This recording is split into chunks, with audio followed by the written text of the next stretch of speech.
the skinny ties that the groomsmen and I are wearing tonight.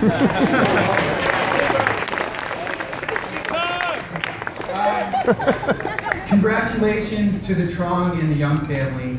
You guys both added amazing additions to your family. I gotta say, Tay, you look fantastic tonight.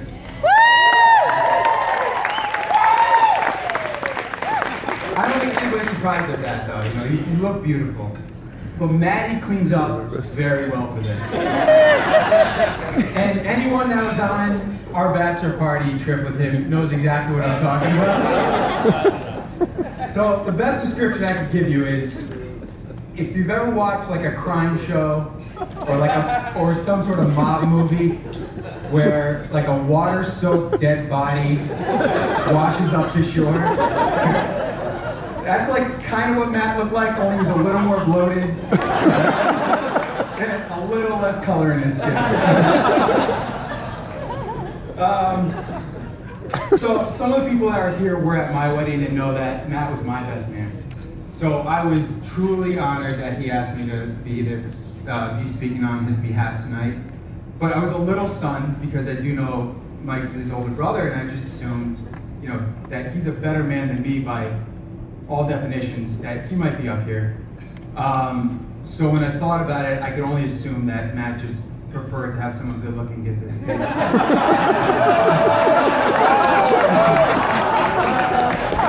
I'm really kidding. We had to play rock, paper, scissors to see who's gonna give this, and I won, so I got the privilege. It's really no surprise that Matt is a very unique guy with some of his quirky ideas, like zinc oxide, where he puts zinc on the top of his feet to protect it from the sun, or the restaurant that he eventually wants to open called Burger She Wrote, which is a drive-through gas station and burger joint built pretty much totally around the name of the place, and of course the Jammy Pack, which he made so famous, right? But it's no surprise that he's one of a kind. But some of the people don't know how unique his background is. And Matt is Jewish on his mom's side and part Chinese on his mom's side. On his dad's side, I'm sorry.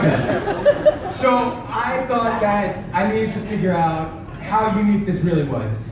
So I did literally countless minutes of searching on the internet to find out how many Chinese Jewish Americans there are in the US. So I got a list. And with some very hard math, I added on my fingers. And it turns out that Matt is one of Chinese Jewish Americans.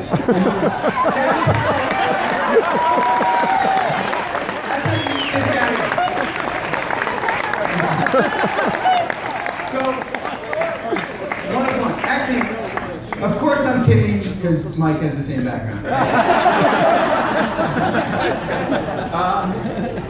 But we've been friends for a really long time since we were kids. And like a lot of good friends choose to do, we ended up moving in together.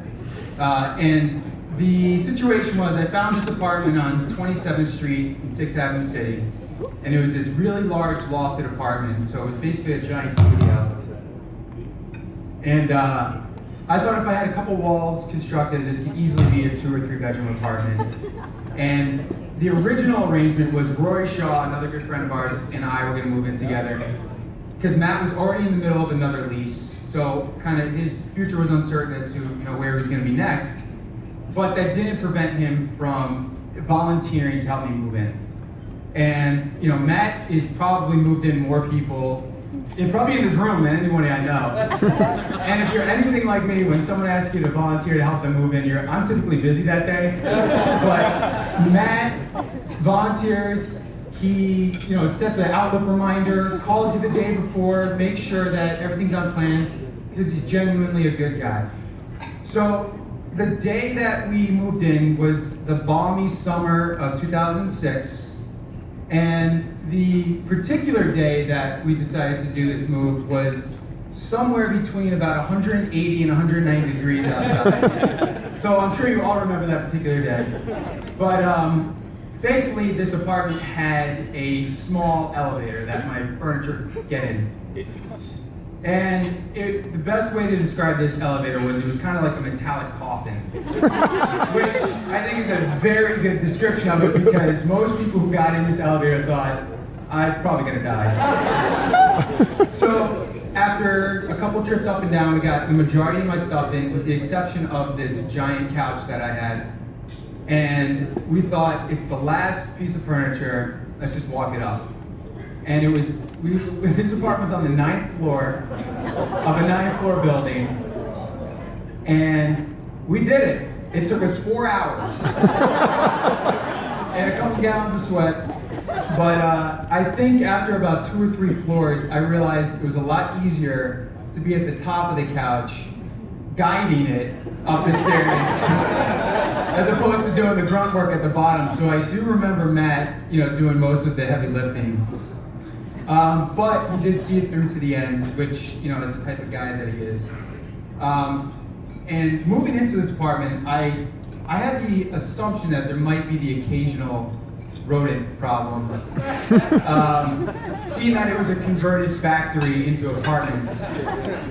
But after living there for a few years, I think it might have been like a mouse research factory where they cloned mice, because that's how bad the problem was at one point. And it was on more than one occasion where you could hear some, very wimpy, girlish screams coming from either one of our rooms if we saw a mouse walking across the floor. So I moved out and Matt stayed in, and he somehow, I don't know why, but he did. He had additional bedrooms made on the existing bedrooms, and then bedrooms made onto those bedrooms, which was to further subsidize his own rent, of course. But I think the last time I went to his place, I opened the front door only to walk into someone's bedroom. But like all good things, he ended up moving out, and I think the building might have been quarantined at that point. But I want to talk a little bit about Tay, because it's both their weddings. So I actually remember the day I met Tay, and I think that's somewhat unique because you don't typically remember the day you meet someone else's girlfriend. And at that point, up until that point, I'd only heard stories. Matt was going down to DC somewhat regularly, visiting her, and I'd ask him about her, and he'd say things like, she's very pretty, we're having a great time, she's a lot of fun. Normal generalities that a guy would describe about his relationship. So he was really excited that she was moving up to New York City. And the day I met her, I was with my wife, Rachel, and we were watching football at a bar on a Sunday. And her friend was there, and Matt was there, and he said that Tay's gonna meet us there because it's Sunday, so she's working. And when she showed up, she sat down and took off her coat and started talking to me and us as if it wasn't the first time we met, but we were just picking up where we left off last.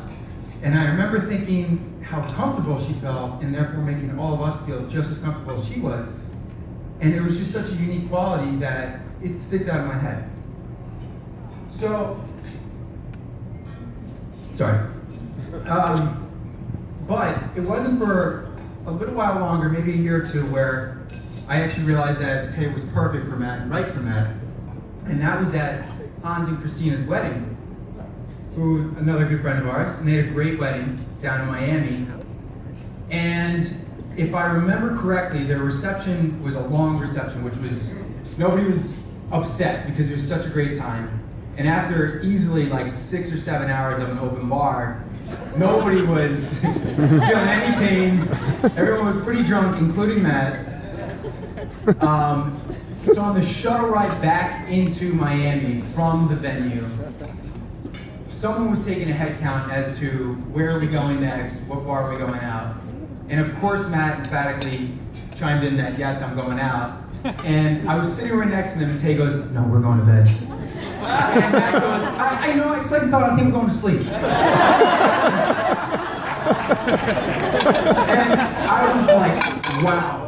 Because this is a guy that in a relatively short amount of time, was going out to clubs and sometimes DJing till literally the sun was up.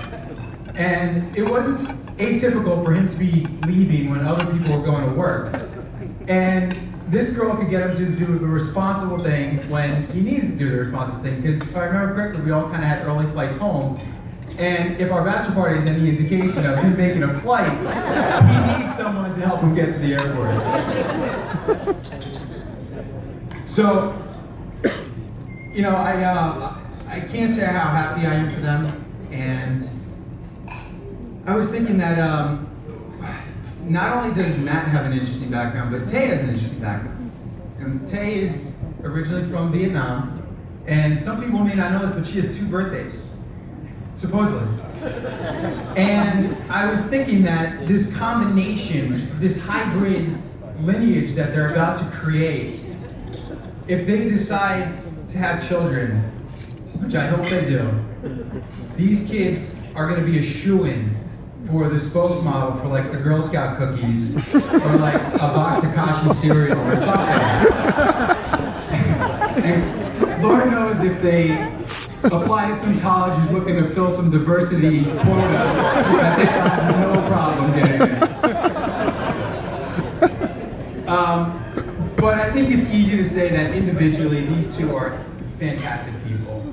But it's easy to tell that they're meant for each other because I've noticed that they not only bring out, but they also really embrace their best qualities. And I think that's how you tell when someone's meant for each other. So, with that being said, I want to say a very quick cheers. So if everyone will raise their glasses. Here's to the groom with the bride so fair, and here's to the bride with the groom so rare. Cheers.